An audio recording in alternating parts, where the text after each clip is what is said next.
van buscant coses sobre Nàpols, ens va facilitar aquesta informació.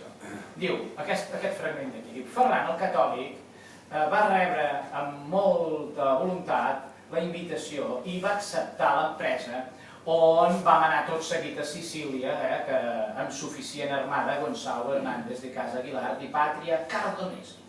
O sigui, va posar al davant de l'empresa de Sicília una armada comandada per Gonzalo Hernández de Casa Aguilar, que era de Cardona, de Pàtria Cardonese. Sí? Ho veieu bé? O ho hem d'ampliar una mica més? Cardonese. 1723 és el que hem vist, ara. 1753. 30 anys després es torna a editar la història civil del Regne de Nàpols de Pietro Giannone. La tornen a editar. Tira endavant. Aquí dalt. I torna a dir més o menys el mateix. Ferran el Catòlic va rebre amb molta voluntat la invitació i va acceptar l'empresa, on vam anar al moment a Sicília amb una armada prou suficient, Gonzalo Hernández de Casa Aguilar di Pàtria Cardonese.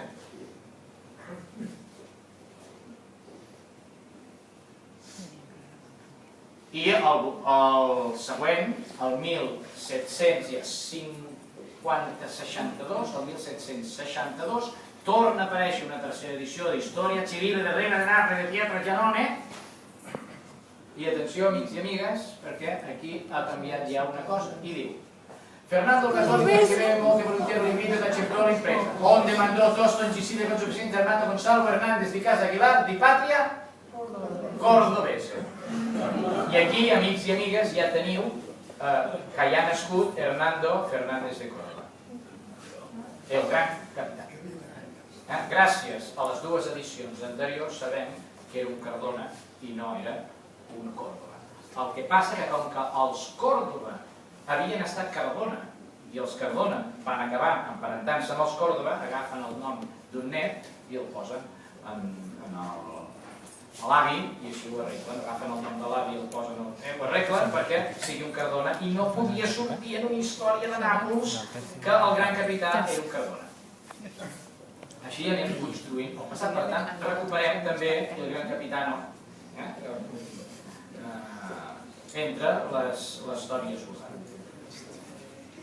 Branca, ja recta final. Si heu aguantat fins aquí, agafeu-vos fort perquè encara no heu vist res. Si us pensava que ja ho havíeu vist tot, ara sí amb això del gran capitano, ara sí que ho tenim clar. No heu vist res. Perquè si tenen la màquina de falsificar la història dels conqueridors, dels escriptors, dels poetes, dels novel·listes, dels cosmògrafs, amb aquesta mateixa màquina els pintors no hi caben? Clar que hi caben, i els escultors, i els inventors, hi cap tot, no? Doncs a veure, apliquem-la a la pintura. Afortunadament, vaig trobar uns discursos practicables de la pintura d'en Giuseppe Martínez, un aragonès que es vanta ell mateix d'haver tingut en el seu taller i a casa seva grans pintors de la segona meitat del XVI i que diu que no hi ha ningú tan ben format com ell per parlar de la pintura espanyola. I aleshores ens diu això. Està parlant de Toledo, diu, pintor llamado Dominico Greco, dícese que era discípulo cristiano, a veure si diu Toledo, per aquí sí, este tomó asiento en la muy celebrada y antiquísima ciudad de Toledo, trajo de manera tan extravagante que hasta hoy no se ha visto cosa tan caprichosa. Està parlant de Toledo i el Greco. Segueix parlant de Toledo i el Greco i cap aquí. Aleshores, aquí diu, en esta misma ciudad de Toledo hubo un pintor, hijo de ella, que dicen que estudió mucho tiempo en Flandes y volviendo a su patria, viendo muchos pintores que le aventajaban en hacer historias y figuras con más estudio que él, dio por rumbo y cosas tan raras y nunca vistas que solían decir el disparate de Jerónimo Bosco, que así se llamaba. Ah, mira tú, ara resulta que Jerónimo Bosco era de Toledo, que se'n va anar a Flandes a estudiar i com que veia que no tenia prou traça va fer aquelles figures estranyes i li va quedar Jerónimo Bosco, de Toledo, no? Ostres, però bé, Toledo és Espanya, no? Potser Toledo substitueix, no? Com tants altres casos com el cas de Gassà. Podria ser, jo clar, jo m'haig preguntat, podria ser que en aquest cas també el Bosco, aquest Toledo del Bosco substituís com el Toledo de Garcilaso? Deixa'm mirar els quadres del Bosco, a veure si per allà filmava. Com filmava aquest senyor? Aquí tenim el tríptic de l'adoració dels Reis Mags, això és el Bosco, segur, i aquí baix, aquí al mig, baix a l'esquerra, diu Hieronymus Bosch. Ni Bosco ni Nassos. Diu Hieronymus Bosch. Si fos bo, sí que se'n podia haver anat d'Espanya, no? A més, tenim a Barcelona, jo recordo que mirava els personatges que es movien a la cort i a la cancelleria per mirar tot el tema d'en Colom, hi ha un Jeroni Bosch. No sé si canceller de la Cancelleria Reial, o de la Diputació, o de l'Ajuntament, però hi ha un Jeroni Bosch. I, ostres, a veure que no sigui de la mateixa família, no? Aquí, mires cap aquí, aquí a la dreta d'aquest quadre d'en Jeroni Bosch, hi ha un escut d'armes. Els entesos diuen, com que aquí hi ha un escut d'armes a la dreta i un escut d'armes a l'esquerra, diuen això són els que van pagar el quadre. És veritat, podria ser els que van pagar el quadre. Però, i si un sí que fos dels que va pagar el quadre i l'altre fos el segell personal d'en Jeroni Bosch? I si aquesta flor de lis fos les armes dels Bosch de Barcelona o d'un Bosch de Catalunya que va marxar d'estudiar allà?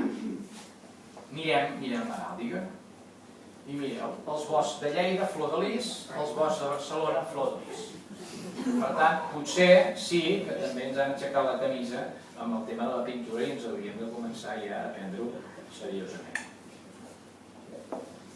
Aquest és el salconduit que Cèsar Borja fa a Leonardo da Vinci perquè pugui inspeccionar les fortaleses i el camp, els camps on les tropes de Cèsar Borja han d'entrar a la conquesta de les terres de la Romanya al començament del segle XVI. I diu, aquest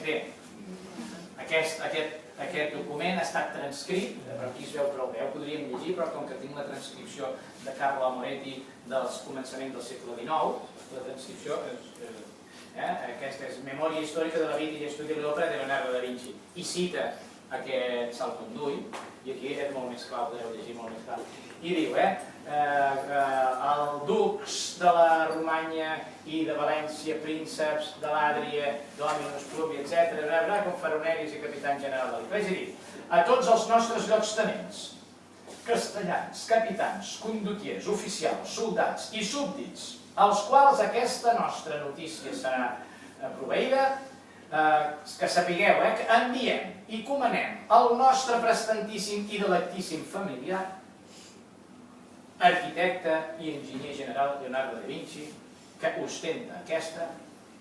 Per tant, a Leonardo da Vinci, Borja, Cèsar Borja li diu el delectíssim, prestantíssim i delectíssim familiar nostre. Evidentment, familiar pot voler dir servent.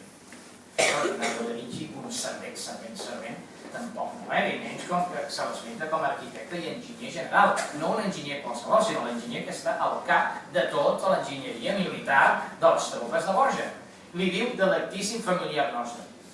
Podrien ser parents? Quina pregunta, no? Podrien ser parents Borja i Cèsar? Cèsar Borja i Leonardo? Bé, no ho sabem, però el que sí que sabem és que l'escut d'armes de Leonardo da Vinci, a la izquierda escudo de los da Vinci, a la izquierda escudo de los da Vinci, a la derecha escudo del antiguo reino de Mallorca y condado de Foix. El senyor José Luis Espejo va donar a conèixer l'escut real de Leonardo da Vinci i ell pensava que podia estar relacionat amb una família o de Mallorca o de Foix, perquè tenen el mateix nombre de barres. O sigui que Leonardo da Vinci torna a ser un príncep de la Casa Reial Catalana. Això explicaria per què va fer el que va fer. O també ens hem de creure que un pagès analfabet, fill d'una pagesa analfabeta,